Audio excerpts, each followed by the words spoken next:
toutes et à tous, j'espère que vous allez bien et je suis très heureuse de vous retrouver pour notre tirage de la semaine du 3 au 9 août 2026.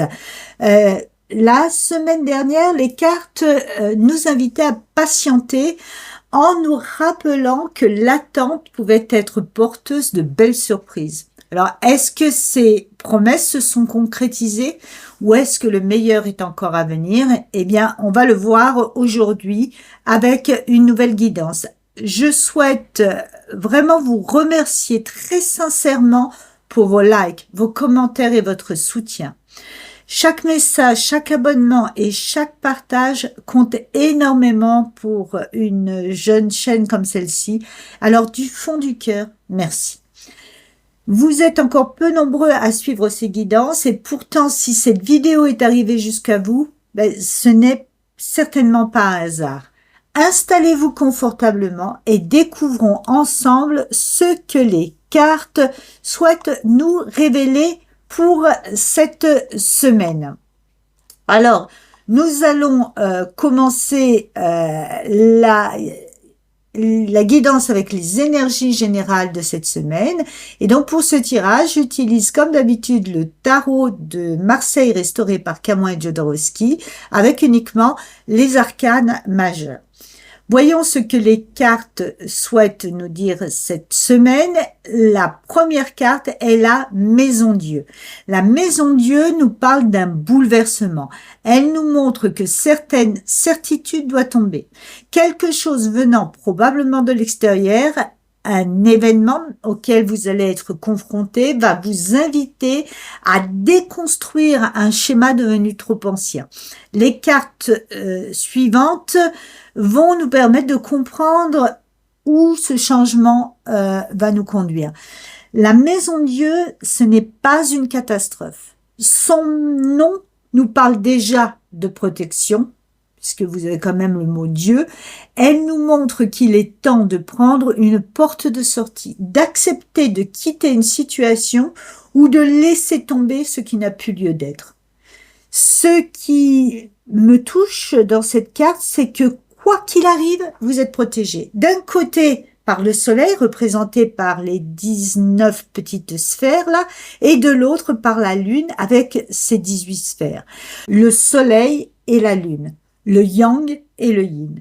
Même lorsque certaines certitudes s'effondrent, vous ne tombez pas seul. Vous êtes accompagné. Cette chute est là pour vous libérer de ce qui n'a plus sa place. Nous avons ensuite Tempérance. Tempérance nous invite à mettre un peu d'eau dans notre vin. Elle nous demande de nous adoucir, de prendre le temps de rester reliés à cette dimension plus élevée de nous-mêmes. Là encore, nous retrouvons cette notion de protection avec la présence de l'ange.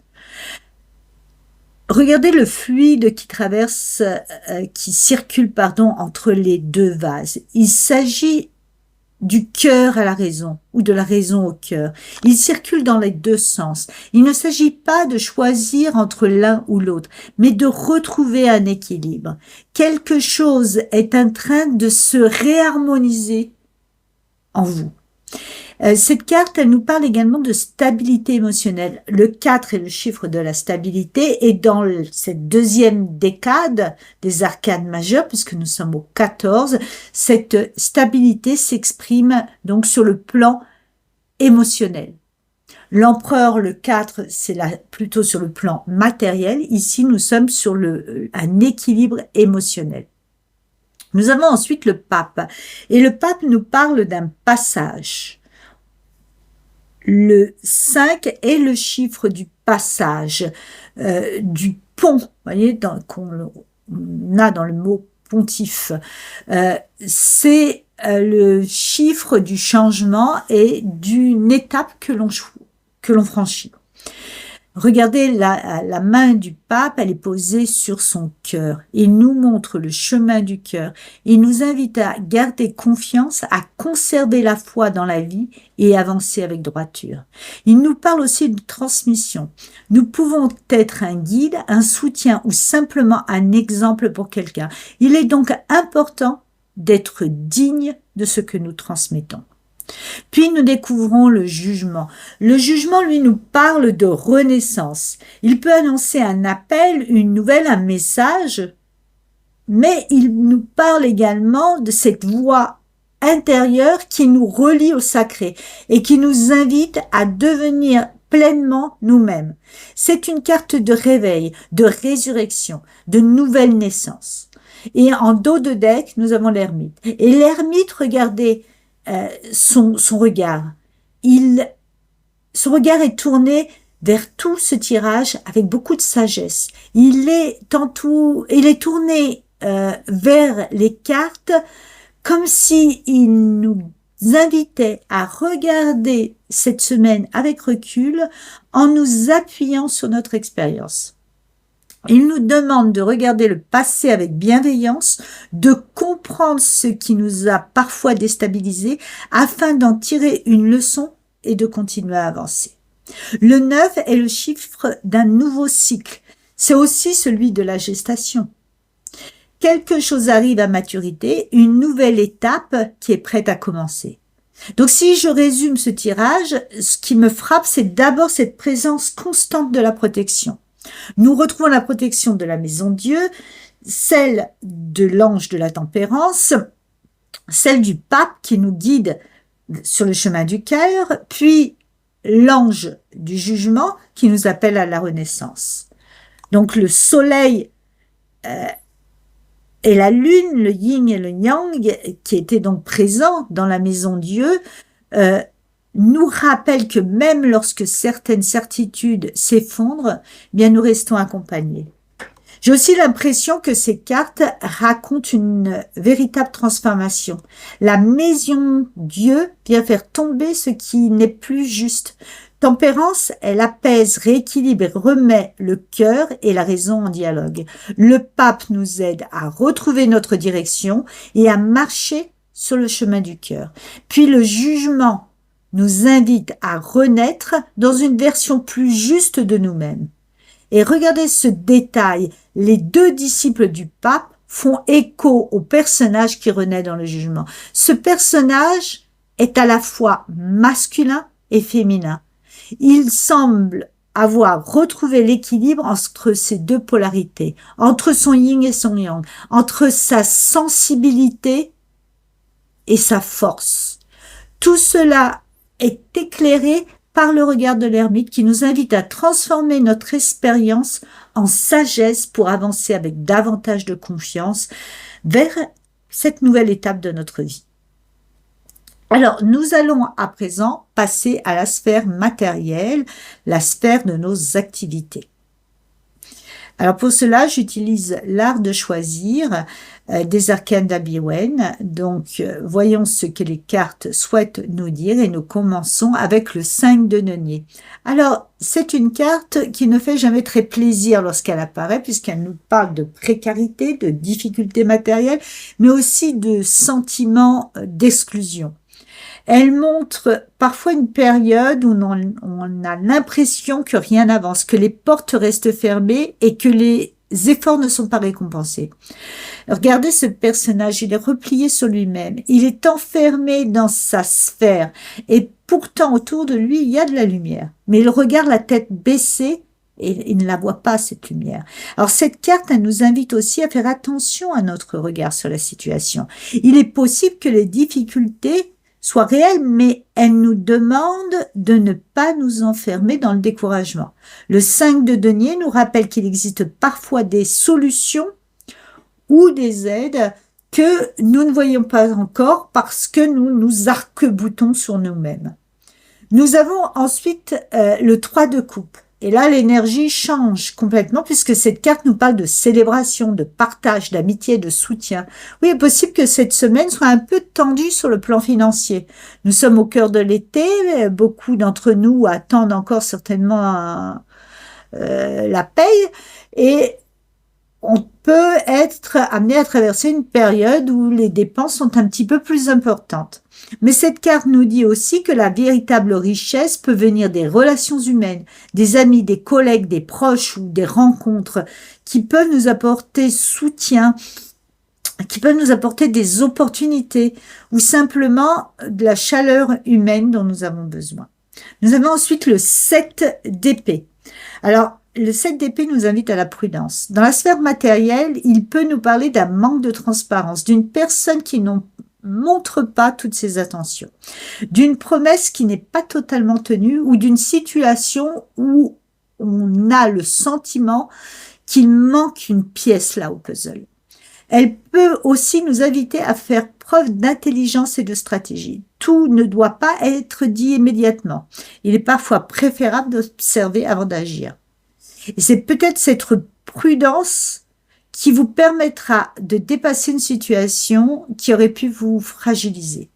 En d'autres decks, nous avons le 8 de bâton. Et le 8 de bâton annonce des nouvelles qui arrivent rapidement. Les choses vont se débloquer, les informations, elles circulent, il y a une réponse, un message ou une opportunité qui peut arriver plus vite qu'on l'imagine. Ça fait écho à la maison de Dieu, qui est donc juste au-dessus dans notre premier tirage.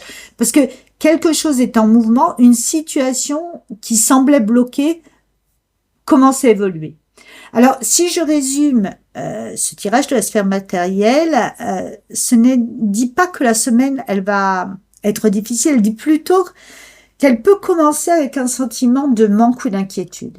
Et puis, les relations humaines prennent le relais. Elles apportent du soutien, des échanges et parfois même des opportunités auxquelles on ne pensait pas. Le 7 d'épée nous demande simplement de rester vigilants, de ne pas accorder notre confiance trop rapidement et d'observer des situations avec discernement. Et enfin, le 8 de bâton nous annonce que ces choses ne resteront pas figées, qu'il va y avoir une nouvelle, un mouvement, une évolution qui arrive rapidement et qui permet de remettre les choses en marche. Au fond, ce tirage, il nous invite à ne pas nous arrêter à notre première impression. Ce qui semble manquer, là maintenant, aujourd'hui, eh bien, peut très rapidement prendre une nouvelle dynamique. Alors, pour compléter ce tirage, je vais recouvrir avec les cartes de l'oracle des miroirs afin de voir si nous obtenons quelques précisions. La première carte est le temps et cette carte confirme ce que nous avions déjà vu avec Tempérance. Tout à l'heure, les choses avancent, mais elles demandent un petit peu de patience. Il y a un délai. Cela ne veut pas dire que rien ne se passe. Cela signifie simplement que les choses se mettent en place au bon rythme. Nous avons ensuite la distance. Et cette carte, elle nous parle d'un recul nécessaire. Il est possible que certains d'entre vous prennent des jours de vacances ou choisissent simplement de mettre de la distance avec une situation qui les a contrariés.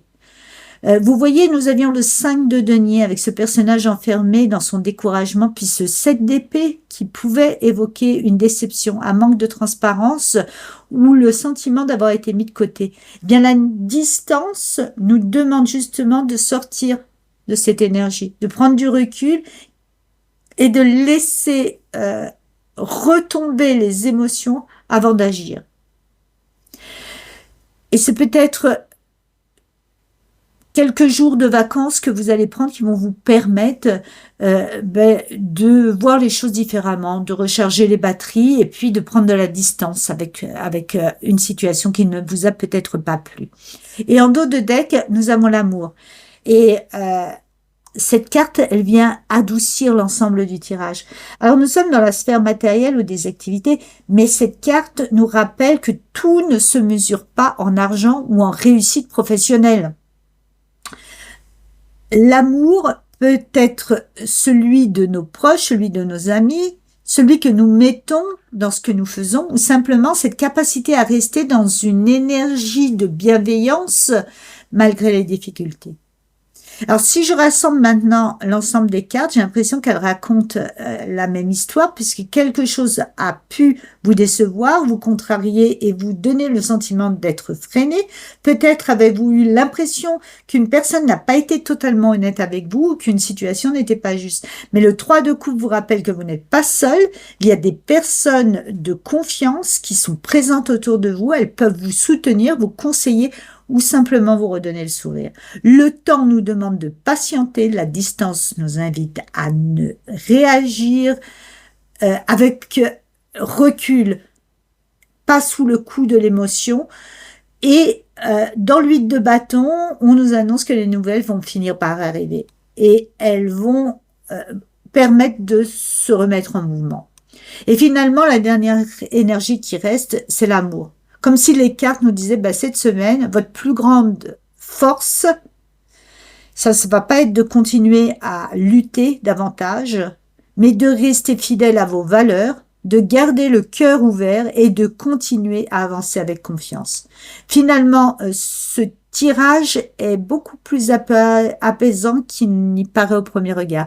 Il nous dit que il y a des choses qui sont encore à régler, mais que les choses évoluent dans le bon sens, à condition de laisser du temps. Nous allons maintenant passer à la sphère émotionnelle, à la sphère donc sentimentale, tout ce qui concerne nos relations, tout ce qui touche au cœur. Et nous allons voir ce que les cartes veulent nous montrer. Nous commençons avec le nouvel amour. Waouh, cette carte peut nous parler d'une nouvelle rencontre, bien sûr, mais aussi d'une renaissance de l'amour.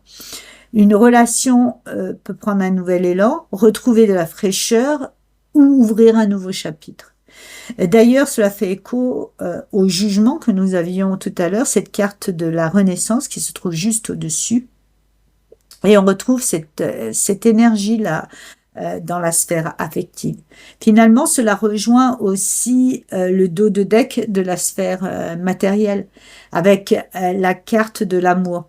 Comme si les cartes nous disaient que cette semaine, ce n'est peut-être pas le travail qui va occuper votre esprit.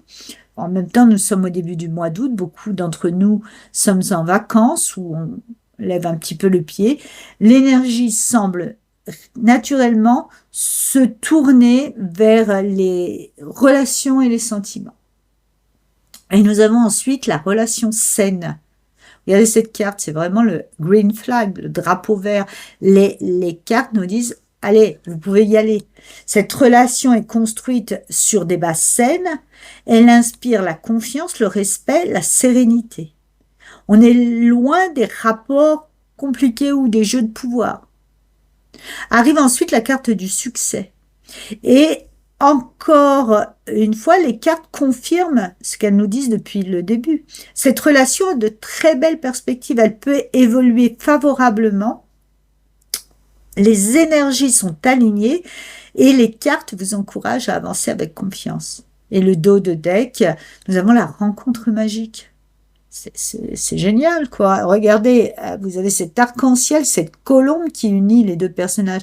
Tout parle d'harmonie, de paix et de douceur. On a le sentiment que deux personnes peuvent enfin se rencontrer dans une énergie simple, sincère et apaisée. Alors, pour compléter ce tirage, je vais demander une précision avec l'oracle des anges de l'amour. C'était déjà un très beau tirage, mais voyons si on peut aller un petit peu plus loin. Et la première carte est la carte de la confiance. Alors, une nouvelle fois, là, les cartes insistent sur ce message. Après la relation saine, elles nous disent, faites confiance. Ayez confiance en la vie, en cette relation, en ce qui est en train de se construire. Et la deuxième carte, c'est exprimer votre amour. Alors cette fois, les cartes nous invitent à passer à l'action. Si vous ressentez quelque chose, n'ayez pas peur de le montrer. Il peut s'agir d'un sourire, d'un message, d'une invitation, simplement d'oser ouvrir son cœur.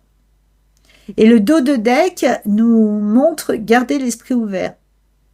Alors, les cartes ici, elles nous rappellent que l'âme sœur ou la personne importante que nous pouvons rencontrer ne correspond pas toujours à l'image que nous nous étions construite. Elle peut arriver d'une manière inattendue. Elle peut avoir un parcours différent, une personnalité différente ou entrer dans votre vie à un moment où vous ne vous y attendiez plus.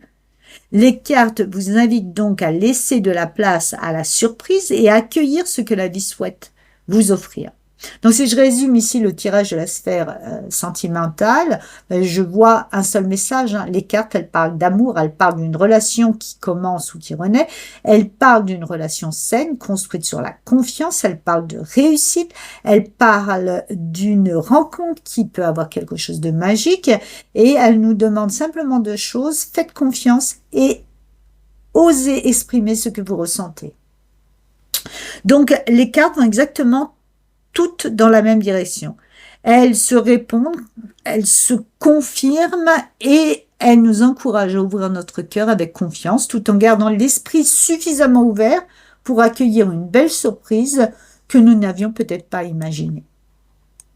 Alors, nous allons maintenant passer au point de vigilance, le conseil que les cartes souhaitent nous donner pour cette semaine, sur quel point l'univers souhaite donc attirer notre attention, et j'utilise là le tarot de la bienveillance.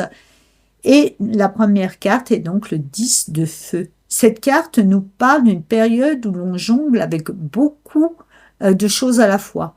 Elle nous dit: ne vous mettez pas trop la pression, ne cherchez pas à tout faire, à tout gérer, à répondre à toutes les sollicitations en même temps.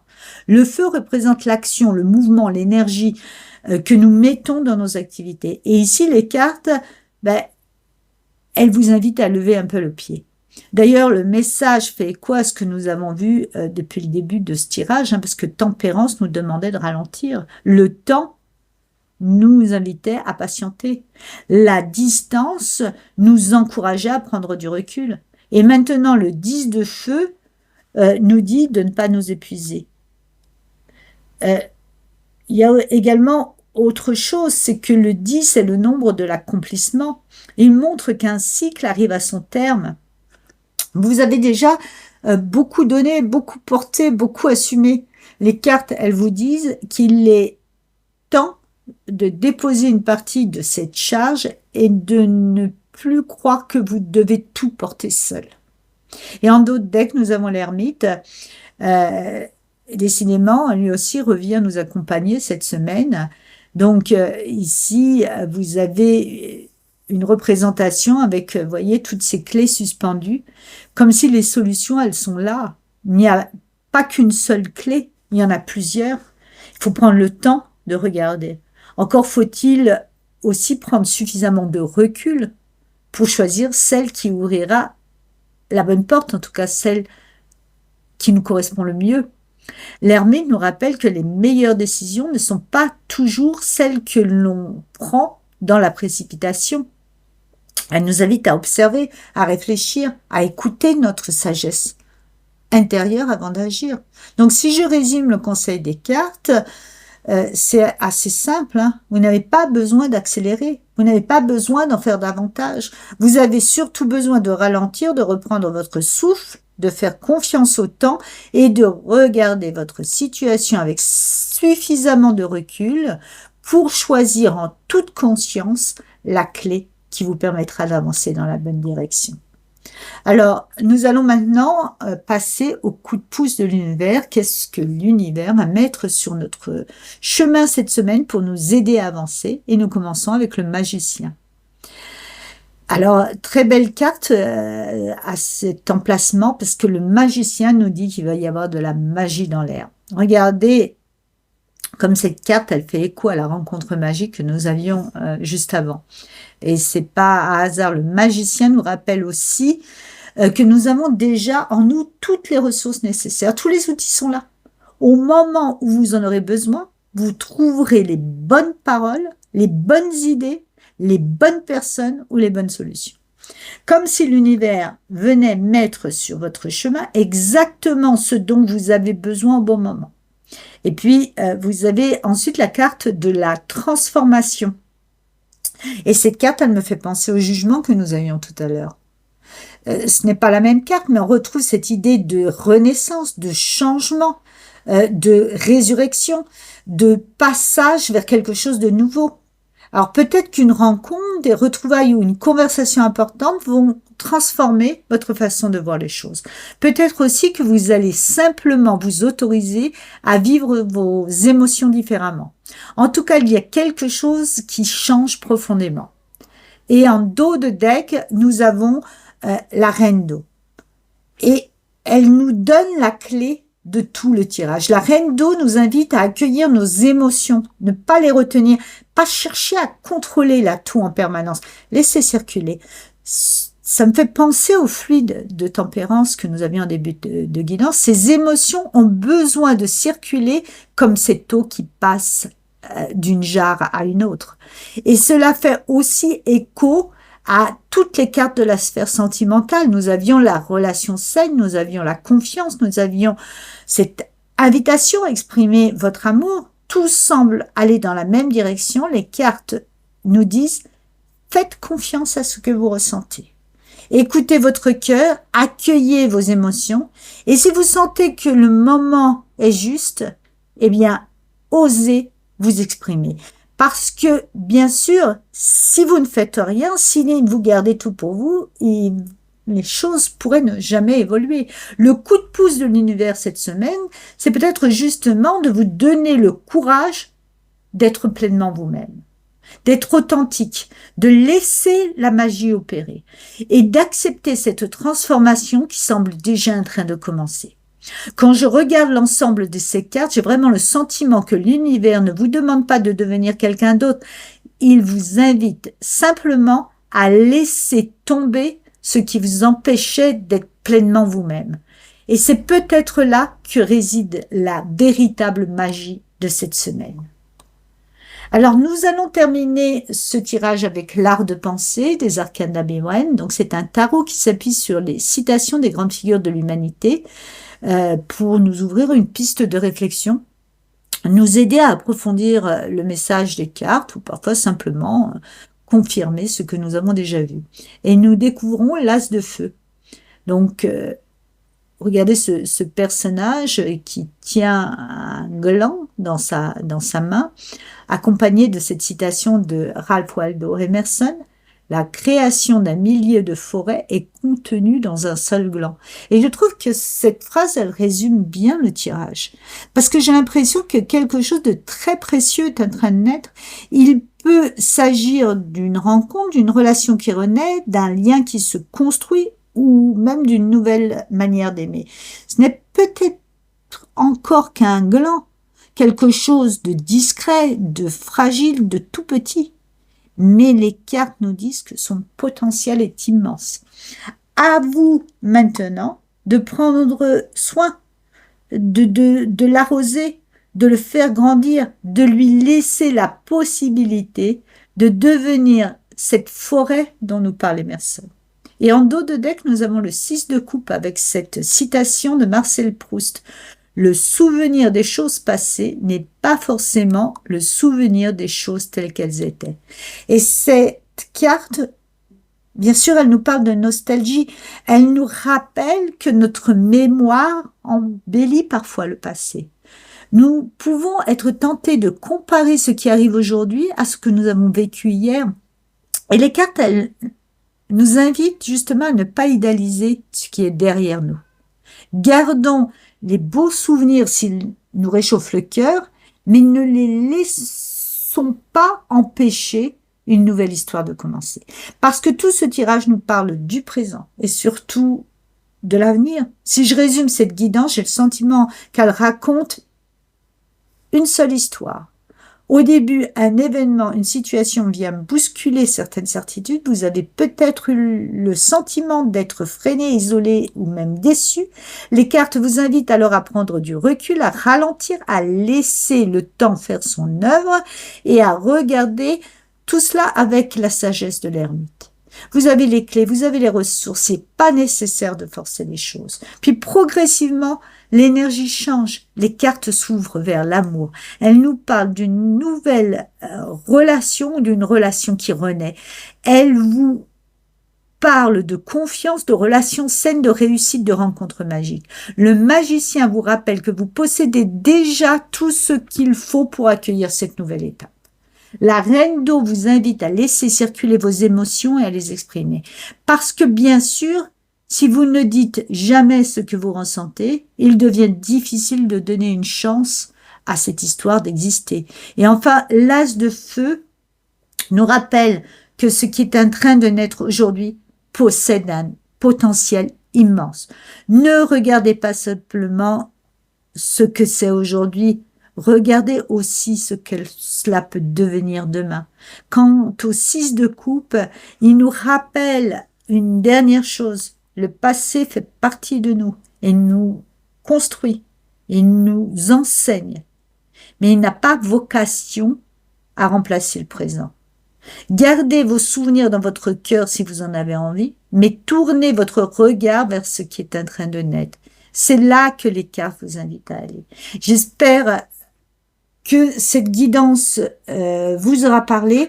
La semaine dernière, les cartes nous demandaient de patienter. Elles nous disaient que cette attente avait un sens. Et cette semaine, j'ai le sentiment qu'elles nous montrent pourquoi. Cette patience, ce recul, cette confiance semble laisser la place à quelque chose de nouveau, de plus serein, de plus authentique et peut-être même de magique. Alors, je vous souhaite vraiment une très belle semaine. Prenez soin de vous et si cette guidance a résonné en vous, n'hésitez pas à laisser un commentaire, à partager et à soutenir cette vidéo avec un like. Si vous souhaitez une guidance personnalisée ou découvrir les jeux des Arcanes d'Obi-Wan, vous pouvez également me contacter par email. Je vous embrasse et je vous dis à très bientôt pour une nouvelle guidance. Et merci beaucoup.